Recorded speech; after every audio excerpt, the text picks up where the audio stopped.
సరే ఎన్ని బాగున్నా బాగాలేకపోయినా ఎన్ని కేసులు అప్లై చేస్తున్నా ఒకవేళ దాన్ని పక్కన దారి పట్టించి మళ్ళీ ఇంకొకటి తెర మీద తెస్తున్నా ఫైనల్ టార్గెట్ అయితే గత ముఖ్యమంత్రి జగన్మోహన్ రెడ్డి గారిని అరెస్ట్ చేయాలి. ఇదే టార్గెట్ గా ప్రస్తుత చంద్రబాబు నాయుడు గారి గవర్నమెంట్ నడుస్తున్నట్టుగా అనిపిస్తుంది ఎప్పటికప్పుడు. ఎందుకంటే ఇంకా ఏదైనా అన్నటి వరకు కరెంట్లో స్కామ్ జరిగింది, అదానికి ముడుపులు ఇచ్చారు. ఆ ముడుపుల్లో ఇంకా అసలు నేషనల్ కాదు ఇంటర్నేషనల్ లెవెల్లో జగన్మోహన్ రెడ్డి ఇరుక్కుపోయాడు. ఈ ఇండియా గవర్నమెంట్ కాదు అమెరికా గవర్నమెంటే ఇన్వాల్వ్ అయింది. ఇక్కడ ఉన్నట్టు వారానికి ఒకరు వెళ్ళి కలిసి మాట్లాడి తీసుకొస్తే కుదరదు. ఇంకా అమెరికన్ జైలు చాలా స్ట్రిక్ట్ గా ఉంటాయి. ఎవరు మాట్లాడడానికి లేదు, ఎవరు పోయేదానికి లేదు.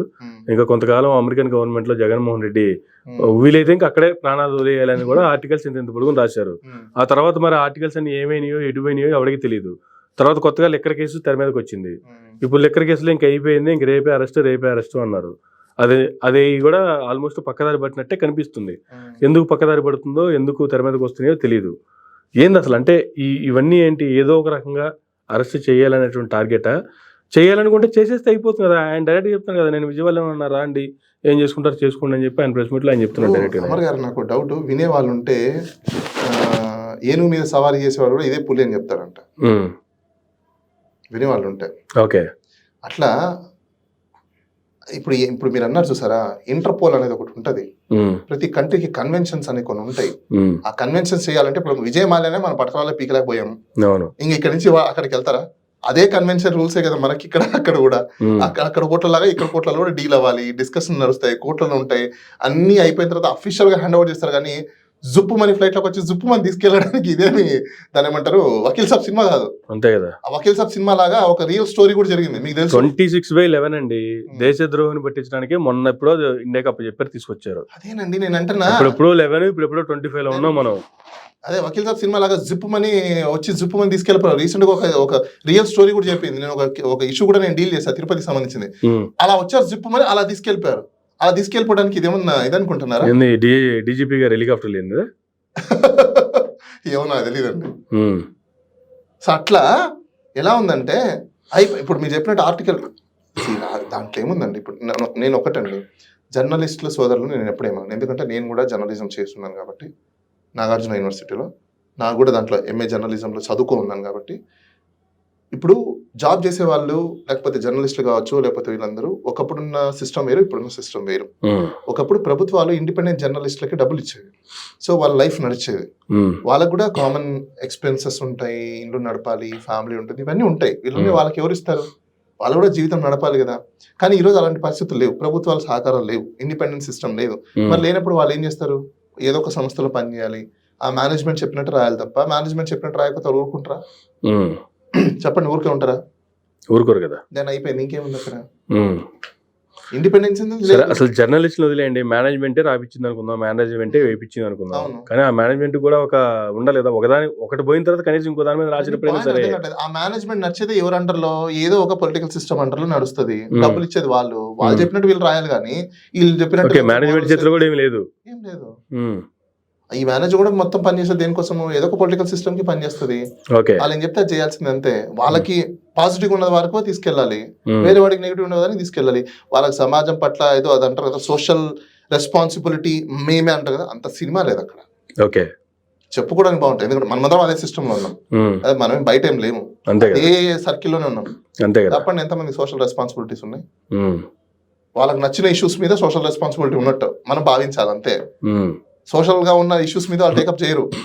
ఓకే, ఎందుకంటే అది మనం వేయకూడదు అంటే మనకు తెలుసు కాబట్టి. ఇప్పుడు అందరం మన ఫ్రెండ్సే, రోజు కలిసి లేసి తినేవాళ్ళం. ఎవరి కాంప్లికేషన్స్ వాళ్ళకు ఉంటాయి, ఎవరికి అట్రిబ్యూషన్స్ వాళ్ళకు ఉంటాయి. లెట్ ఇట్ బి, సొసైటీ అలా నడుస్తుంది, నడిపించాలంతే. ఎప్పుడు మారుతుంది అంటే నిజంగా ఇండిపెండెంట్ గా జర్నలిస్టులకు కూడా ప్రభుత్వాలు ఆదుకొని వాళ్ళకు కూడా ఒక రెమ్యూనరేషన్ సిస్టమ్ పెట్టి ఇండిపెండెన్సీని చేస్తే, ఎస్ ఖచ్చితంగా మీరు రిజిస్టర్ జర్నలిస్టులు ఇచ్చిన రిపోర్ట్లను వేయాలి అని ఒక సిస్టమ్ ని తీసుకొస్తే అప్పుడు సొసైటీ మారుతుంది.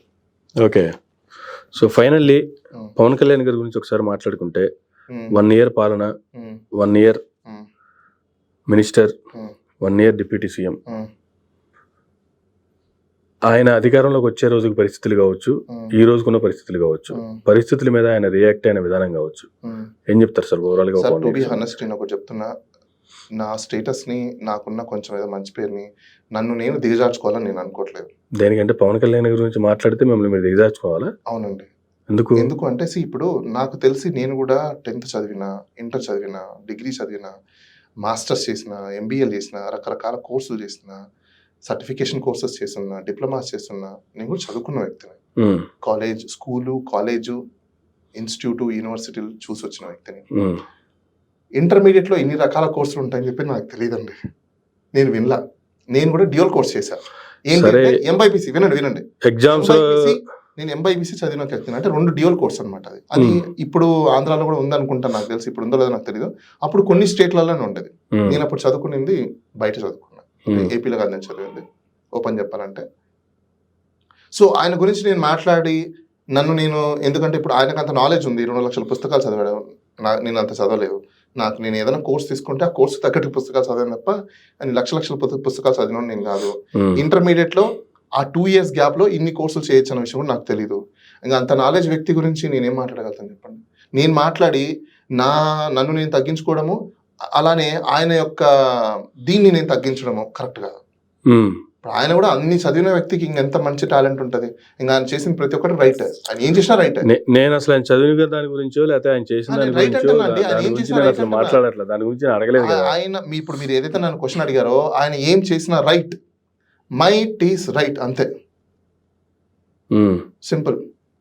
ఆయన ఇది నంది అంటే అది నందే, అది ఇంకోటి అంటే ఇంకొకటే. నేను కూడా అదే అంట. ఎందుకంటే ఆయన అన్ని చదివిన తర్వాత మరి నమ్మాలి కదా మనం కూడా. ప్రజలందరూ ఆయన ఒకటే కోరాడు, నన్ను నమ్మండి, నన్ను నమ్మి గుడ్డిగా ఫాలో అవ్వండి అన్నారు. ఫాలో అవుతున్నారు జనాలు. ఎందుకంటే గెలిచాడు, డిప్యూటీ సీఎం అయ్యారు, మరి ఫాలో అవుతున్నట్టే కదా. చూద్దాం. ఓకే, ప్రజలు నమ్మి డిప్యూటీ సీఎం వరకు ఇచ్చారు, ఓకే. కానీ ప్రజలకు ఇచ్చినటువంటి వాగ్దానాలు నెరవేర్చడంలో ఆయన ఎంతవరకు సఫలీకృతులు అయ్యారు చెప్పాడు మీకు? ఆయన ఏమన్నాడు? గుడ్డిగా రమ్మండి అని చెప్పాడు, గుడ్డిగా ఫాలో అవ్వన్నాడు. నేను ఏం చేసినా మీరు యాక్సెప్ట్ చేయండి అన్నాడు. ఆయన నచ్చింది చేస్తాడు, చేసిందని మనం యాక్సెప్ట్ చేయాలి, అంతే. ఓకే, ఆయన అనింది అదే కదా, సింపుల్ అంతే, అంతే కదా మరి. కానీ పవన్ కళ్యాణ్ గారు కావచ్చు, లేదు చంద్రబాబు నాయుడు గారు కావచ్చు, వైసీపీ కోవర్ట్లు కూటమిలు ఎక్కువైపోతున్నారు, జాగ్రత్త అనేటువంటి హింట్లు ఇచ్చిస్తున్నారు. గతంలో పవన్ కళ్యాణ్ గారు అయితే ఎవరైనా కూటమికి కానీ, చంద్రబాబు నాయుడు గారు కానీ, లేదు పార్టీకి కానీ వ్యతిరేకంగా మాట్లాడితే వాళ్ళ వైసీపీ కోవర్ట్లుగానే చూస్తానని చెప్పి అధికారంలోకి వచ్చిన తర్వాత కూడా చెప్పారు. రీసెంట్ గా కడపలో జరిగిన మహానాడులో చంద్రబాబు నాయుడు గారు వైసీపీ నుంచి కోవర్ట్లు ఎక్కువైపోతున్నారు, జాగ్రత్త అనేటువంటి కామెంట్ చేశారు. ఏంటంటారు అసలు ఈ కోవర్ట్లు అంశం ఏంది? ఇప్పుడు నేనేం చెప్పాను సార్ మీకు, చాలా సింపుల్. ఏంటి అంటే వాళ్ళు ఏం చెప్పినా నమ్మాలి అని అన్నారు. వాళ్ళు చెప్పారు, నమ్మదాం, పోయేదేముంది. ఇప్పుడు ఆయన ఏమన్నారు? నన్ను గుడ్డిగా ఫాలో అవ్వండి, నేను ఏం చేసినా యాక్సెప్ట్ చేయండి అన్నారు. ఓకే ఓకే అంతే. ఓకే, కోవర్ట్లు ఉన్నారంటే ఉన్నారంతే, అంతే. లేరంటే లేరు. అలా ఏం చెప్పినా మనం నమ్మాలి. ఓకే అంతే అంతే. సరే, ఫైనల్ గా పోలవరానికి వద్దాం సార్ ఒకసారి. 2027 కల్లా పోలవరాన్ని పూర్తి చేసి జాతికి అంకితం చేస్తామని చెప్పి మొన్న మహానాడులో చెప్పారు. గతంలో 14 నుంచి 19 వరకు అధికారంలో ఉన్నప్పుడు కూడా 2 టైంలు ఇచ్చారు. తర్వాత అధికారంలోకి వచ్చిన వైసీపీ కూడా 2 టైంలు ఇవ్వ చెప్పింది. అనిల్ కుమార్ గారు మంత్రిగా ఉన్నప్పుడు ఆయన ఒక టైం చెప్పారు, అంబటి రాంబాబు గారు అదే శాఖ మంత్రి అయినప్పుడు ఆయన ఒక టైం చెప్పారు. అన్నీ అయిపోయినాయి. ఇప్పుడు నెక్స్ట్ మళ్ళీ కూటమి ప్రభుత్వం అధికారంలోకి వచ్చింది.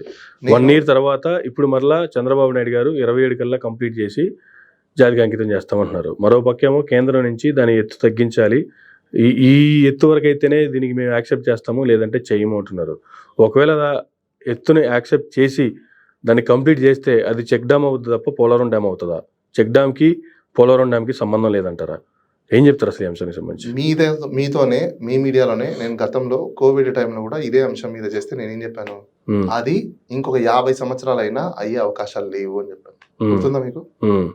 మేబీ మీకు గుర్తులేదేమో, నాకైతే గుర్తుంది. మళ్ళీ చెప్తున్నా, ఇంకో 50 years మీరు వెయిట్ చేసినా అది అవ్వడం కష్టం. ఎందుకంటే ప్రభుత్వాలు ఏ వచ్చినా సరే ఎందుకంటే పోలవరం డ్యామ్ అనేది ఇట్స్ వెరీ లెంతీ. అది ఆ లెంతీస్ కి మీరు ఎప్పుడైనా డ్యామ్లు ఎక్కువ ఎక్కడ కడతారు? 2 hills కి మధ్యలో కడతారు. కానీ అదేంటి, ఎలా ఉంది అది? అక్కడ కరువు సిస్టమ్. అది కరువు సిస్టమ్ లో కట్టడం అనేది it's takes time, it is very risky. అసలు ఆ ప్లేస్ చూస్ చేసుకోవడం రాంగ్ ప్లేస్. ఓకే, ఎక్కడైతే మీరు చెక్ పెట్టాలనుకుంటున్నారో దట్స్ ప్లేస్ ఇస్ రాంగ్.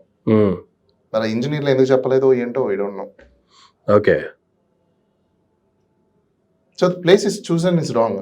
ఇంకా అలాంటప్పుడు మీరు ఎన్నిసార్లు కాపర్ డ్యామ్లు కట్టండి, చెక్ డ్యామ్లు కట్టండి, ఇంకోటి కట్టండి, కడుతుంటారు, నీళ్ళు వస్తుంటాయి, పోతుంటాయి, మళ్ళీ కడుతుంటారు. ఇది కామన్, ఇంకా అది రొటీన్ వర్క్ అది. గత వైసీపీ ప్రభుత్వం ఉన్నప్పుడేమో గతంలో చంద్రబాబు నాయుడు గారు ముందు కట్టాల్సిన వెనక కట్టాల్సిన ముందు కట్టారు, దానివల్ల లేట్ అయిపోయింది అని చెప్పారు. ఇప్పుడు చంద్రబాబు నాయుడు గారు వచ్చామో గతంలో మేము 72% పనులన్నీ కంప్లీట్ చేసి పడేసాము, కానీ వైసీపీ వచ్చి ముడుపుల కోసమో లేదంటే వాటి కోసమో వీటి కోసమో మొత్తం నాశనం చేసి పడేసింది, కట్టినంతా సర్వనాశనం అయిపోయింది, ఇప్పుడు మళ్ళీ మొదటి నుంచి కట్టాల్సి వస్తుంది, ఇప్పుడు మళ్ళీ కట్టేటప్పటికి మళ్ళీ టైం పడుతుంది. నేను ఒక అలిగేషన్స్ చేయకపోతే దాని మీద రీకాంట్రాక్ట్ కానీ లేకపోతే రీషెడ్యూలింగ్ కానీ లేకపోతే రీవర్క్ కానీ చేయకపోతే నాకు డబ్బులు ఎలా వస్తాయండి? ఏం మాట్లాడుతున్నారు మీరు? మీరు జర్నలిజం లో ఇంత ఎక్స్పీరియన్స్ అయి ఉండి ఇప్పుడు మీరు ఈ స్టూడియో డెవలప్ చేశారండి, రైట్? మీరు ఇప్పుడు లోపలికి వచ్చారు, ఇది బాగాలేదు, అది బాగాలేదు, ఇది తీసారు, అది తీసారు, ఎందుకంటారు? మళ్ళీ కొత్తది కొన, ఇప్పుడు ఇది ఉంది ఇట్లా ఉంచారనుకోండి, మీరు పోయి బయట కొనుక్కొచ్చి రాగలుగుతారా? కొనుక రాలేరు. ఎందుకు? మీరు బయటికి వెళ్ళి కొనుక వస్తే దాంట్లో ఏదైనా కమిషన్ దొరుకుతుంది మీకు. ఇది ఇట్లానే ఉంచారనుకోండి, సూపర్ ఉందని అనుకోండి, మీరు డబ్బులు ఎలా ఖర్చు పెడతారు? అదే అప్పుడు వచ్చాను, ఇది ఇక్కడ ఉండకూడదు, అది అక్కడ ఉండకూడదు, ఇది తప్పు, అది తప్పు, ఇది తప్పు అంటారు, మొత్తం పీకేస్తారు, మళ్ళీ కొత్తది ఇస్తారు, మళ్ళీ అలానే ఉంటది. ఓకే, కానీ కొత్తది కొనుక్కొచ్చుంటారు కదా, ఇది వేస్ట్ అయిపోయింది కదా. జనాలకి ఏం తెలుస్తుంది? నిజంగా సార్ చెప్పారు, ఎంత వేస్ట్ అయిపోయింది కదా, కాబట్టి మళ్ళీ డబ్బులు ఖర్చు పెట్టారు అంటే ప్రజలకి కంటికి కనిపి వాస్తవంగా ఇది కరెక్టే. కానీ మీరు వచ్చి ఏం చేశారు? మీరు డబ్బులు ఖర్చు పెట్టాలి కదా, చూపడం ఒక షో చేయాలిగా, షోనే ఇదంతా. ఓకే, అంతే. సో ఎవరు వచ్చినా షో చేస్తున్నారు, షోనే, అంతే సింపుల్. ఎవరు వచ్చినా షోలు చేయడమే, అంతకుమించి ఏం లేదు అక్కడ. ఓకే, చెక్ డ్యామ్ అనండి, కాపర్ డ్యామ్ అనండి, ఇంకో డ్యామ్ అనండి, ఇంకో డ్యామ్ అని చెప్పండి.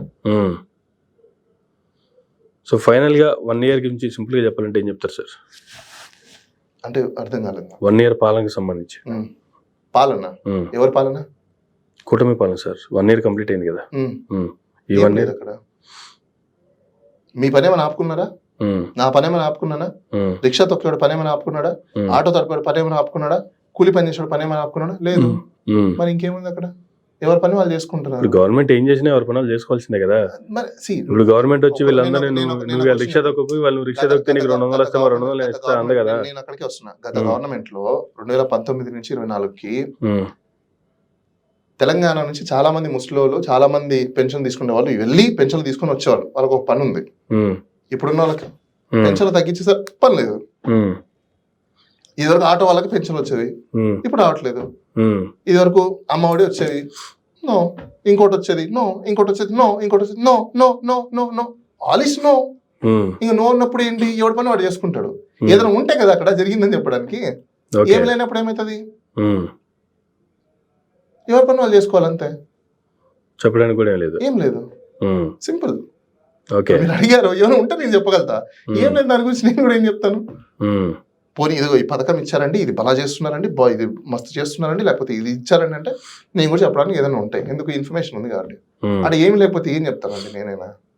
ఓకే, ఏం లేదు కాబట్టి లేదని చెప్తాను, అంతే సింపుల్.